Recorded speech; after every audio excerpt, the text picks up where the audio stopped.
The chief of Garden River First Nation is calling on RCMP Commissioner Brenda Lucky to resign. Andy Rickard is taking issue with the RCMP's response to the situation in Nova Scotia and in other regions where Indigenous people have faced violence and racism over fishing rights. Chief Rickard says Lucky has denied racism exists in the RCMP when evidence speaks to the contrary. He also says the Mounties are standing idle while equipment, fishery buildings and vehicles used by the Mi'kmaq were destroyed. Last week, Garden River hosted an event aimed at showing solidarity with the Mi'kmaq Nation in Nova Scotia, joining other First Nations communities, including Serpent River and Mississauga First Nation. An e-bike operator involved in a collision with a pickup truck on Second Line West 2 weeks ago has died. The 29-year-old was riding her e-bike in the 0 to 100 block on the evening of October 10th when the crash occurred. Police were notified on Saturday that the woman had passed away. Sault Ste. Marie police continue to investigate the collision, and they're asking for anyone who is in the area that may have information, dashcam footage, or other video surveillance to contact traffic services.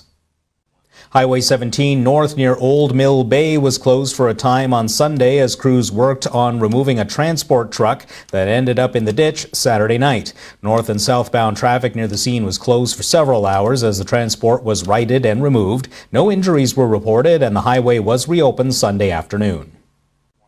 Algoma Public Health is reporting the region's 42nd COVID-19 case. The case subject is said to have contracted the virus through close contact with an infected person and is connected with the rapidly rising caseloads in southern Ontario. The new case is said to be self-isolating. APH is reminding everyone to limit non-essential travel to other regions within the province. Daniel LaPrade is up next with your local weather right after this. Good evening and welcome back on your Monday, October the 26th. We're nearing the end of October with Halloween coming up on Saturday. Will we see some snow for Halloween? So far, it's not looking like it. It looks like we're going to have one of the nicer days in the week, but we do have some more snow coming up this evening. A few centimeters are expected, so let's get into the radar here for you. So as you can see here, there's a lot of cloud cover and there's a big system of snow coming our way. I shouldn't say big system, but you can see it in size.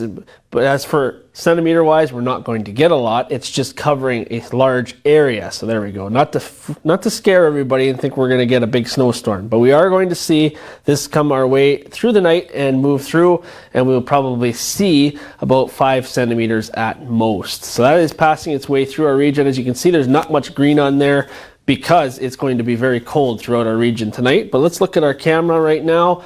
We've had a mainly cloudy day most of the day today, and our camera, by the way, is brought to you by wirelesscom.ca. Visit their website, check out all the services they have to offer, and the picture that we're seeing is looking east with the Purvis Marine dock there on the lower part of the screen. Okay, so our expected highs for today: 1 degree in Wawa and Thunder Bay, -1 in Timmins, 5 here in Sault Ste. Marie, and 3s in Elliott Lake and Sudbury. Now here's the overnight lows, and yes, this is why we're going to see the snow move through our region without a problem, because look at those temperatures: -10 in Thunder Bay, -8 in Wawa, and -13 in Timmins. That is not a typo. Yes, that's more of a December temperature, but it is happening. -3 here in Sault Ste. Marie, -7 in Elliott Lake, and -8 in Sudbury. Yes, to put it into perspective, our normals for this time of year are 0. So we are well below those normals throughout the whole region. And they told you it's going to be a warm winter, eh? Okay, so looking into, we're going to see mainly cloudy tonight, then the flurries will start in the evening. We may see up to 5 centimeters locally. Could see a little bit more in certain areas depending on lake effect. Winds are going to be 15 kilometers throughout the night, and we are going to see a low of -3 as mentioned, and the wind chill is going to be -7 overnight. And then we're getting into Tuesday. We're looking at a mix of sun and cloud, 5 degrees. Winds are going to be picking up a bit southwest though, so a little bit warmer wind, 20 kilometers gusting to 40, and then we will see cloudy periods overnight with a low of 1 degree. Then we move back into some wet weather on Wednesday and Thursday. So we are looking at a mix of rain and snow showers, 60% chance on Wednesday and 70% on Thursday. We're looking at highs of 6 and 5 and low on Wednesday of 1 and a low on Thursday. It's going to drop pretty fast on Thursday to -3 with some clouds overnight on Thursday. Our weather, by the way, is brought to you by Northern Lights Detailing. They are at 632 Great Northern Road, where they don't cut corners, they clean them. Mention that you have seen their ad on Sioux Online or on TV, and you'll get 10% off any service that you want over there. So go and see Marnie. She will take care of you, and they will get you all cleaned up. Continuing on, Friday we get a nice break there. Look at this, sun and 5 degrees. And then Saturday for Halloween, we are looking at the warmest day of the week, 9 degrees with only a low of 2 overnight. And then we're back to the rain on Sunday before partly cloudy on Monday with a high of 7. Those overnight lows are staying in the low single digits, but we do get below freezing on Thursday and Friday night before coming back up on Halloween. So there we go. That's what's going on over the next 7 days. We're looking at our Weather Watcher photo now that, yes, it looks like a bit of a face on a tree, but it is from the Hiawatha Highlands area, and this was sent in by Sherilyn. Thank you very much for sending this photo in. I do get a lot of photos from Sherilyn, so thank you for being a regular contributor to the Weather Watcher segment. And if you do want to send in a photo, send it to ontvweather@gmail.com. It could be a weather photo that is, or a weather video rather, and we can get it up on SiouxOnline.com as well as here on First Local and the newscast. And of course, it goes on to our social media pages. While you're on SiouxOnline.com, remember all the stories that we present to you throughout the day, as well as the weather, is there for you. So make sure you check that out. I will be back in the morning with Chris for First Local. Mike will be back with more news right after this break. Have a great night.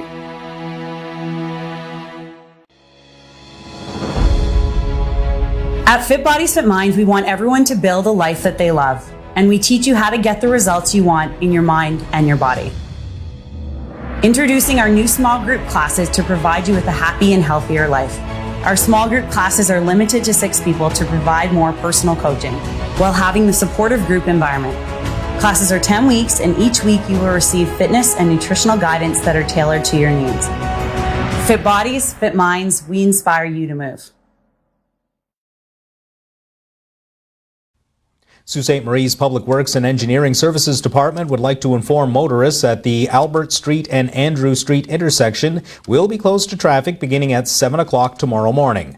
The closure is necessary to facilitate asphalt resurfacing of the intersection. Motorists are urged to be cautious and obey all detour signage in the area during this time. The city thanks its citizens for their patience during this temporary road closure period, which is only expected to last a day.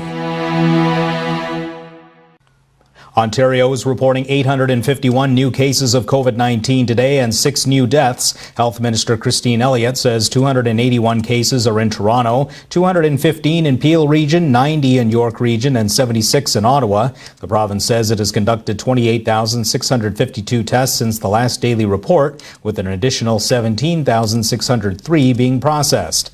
It has also reported 72 new COVID-19 cases related to schools, including at least 39 among students. Those bring the number of schools with a reported case to 548 out of Ontario's 4,828 publicly funded schools.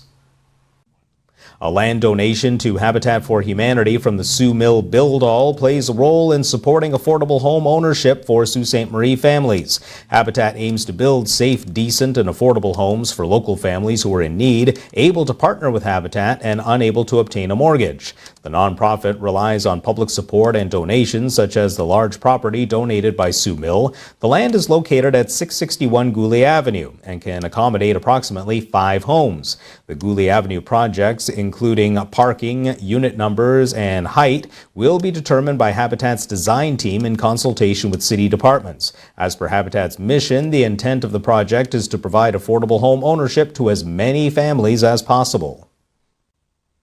Premier Doug Ford is expected to announce today whether Ontario will impose stricter COVID-19 restrictions on 2 Toronto area regions. Ford said on Friday that the experts would look at the caseload in Halton and Durham regions over the weekend to determine whether they need to roll back to a modified Stage 2 of the province's pandemic recovery plan. Ottawa, Toronto, Peel, and York regions have all seen the restrictions reimposed over the last several weeks as cases of the novel coronavirus soar within their borders. But politicians in Halton urged the province not to lump them in with neighbouring Peel regions, saying there aren't as many COVID-19 cases in the area as elsewhere in the province. Ontario broke its record for the most daily COVID-19 cases both days this weekend, recording 978 cases on Saturday and 1,042 yesterday. According to a plan by state health officials, healthcare workers will be the first in Michigan to receive a COVID-19 vaccine. Once that happens, the Michigan Department of Health and Human Services COVID-19 vaccination plan stipulates the vaccine will be distributed to everyone else by local health departments. Those who are most vulnerable to severe complications of COVID-19, such as first responders, people who live at long-term care facilities, and people over 65, just to name a few, will be given priority. Vaccines would eventually be available at local health clinics, hospitals, medical offices, and pharmacies. However, it remains to be seen when a successful vaccine will be available and which company will deliver it. Canada's procurement minister says federal contracts for personal protective equipment, vaccines, and rapid test kits are in jeopardy due to a proposed parliamentary probe of the Trudeau government's handling of the COVID-19 pandemic. Anita Anand says the probe could trigger the release of commercially sensitive information, scaring off manufacturers and drug companies that would otherwise do business with Ottawa and ultimately placing Canadians' health at risk. A Conservative motion would order the government to turn over to the Commons Health Committee all records on a raft of issues related to the government's handling of the pandemic. Pharmaceutical giant Pfizer Canada is the latest to express concerns, asking to know how its commercial secrets will be protected. Prime Minister Justin Trudeau says the government's promised update on the health of its finances won't have a specific anchor to keep spending from spiraling out of control. The Prime Minister says it would be premature to lock in a spending anchor while the country is still dealing with the pandemic. He's defending the unprecedented scale of federal aid, saying doing anything less would have ended up costing the country far more in terms of lost businesses and jobs. Trudeau announced today that businesses that use a personal banking account could finally apply for a popular federal loan program. He added that legislation would be soon tabled in the House of Commons to create more direct rent relief to companies, as well as an extension to the wage subsidy program. I'm Mike McDonald. We have more news and weather coming up. COVID-19 is a serious public health threat. All Canadians must act now to reduce the spread.